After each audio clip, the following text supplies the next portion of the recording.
Dimanche, je suis allé au port de Kaolack chercher un pêcheur pour l'accompagner en mer. Le but, c'était de vivre la vraie vie, un truc authentique, pas une excursion organisée par un tour opérateur. Je veux le quotidien d'un mec qui est complètement éloigné du mien, en gros. Je trouve un vieux pêcheur, zéro anglais. Et en vrai, fallait s'y attendre.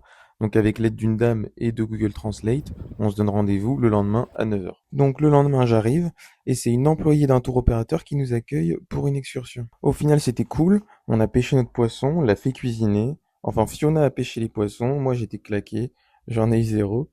Là, faut que je m'hydrate parce que c'est pas légal d'être claqué à ce point. Par contre, pêcher, c'est trop bien. Et ça, c'est une découverte et j'ai kiffé. Mais c'est pas exactement ce que je cherchais. Et là, j'ai capté un truc. Toutes les personnes à qui j'ai demandé un contact de pêcheur m'ont orienté vers des tours opérateurs. Et je pense que c'est parce qu'on vit dans des réalités complètement différentes. Premièrement, la barrière de la langue, donc compliqué de communiquer.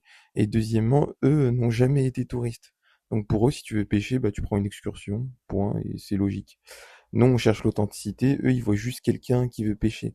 Et c'est pas qu'ils comprennent pas, c'est qu'on parle pas le même langage. Donc j'ai compris que l'authenticité en voyage, ça se mérite vraiment. Et j'ai aussi compris que je dois m'améliorer à la pêche.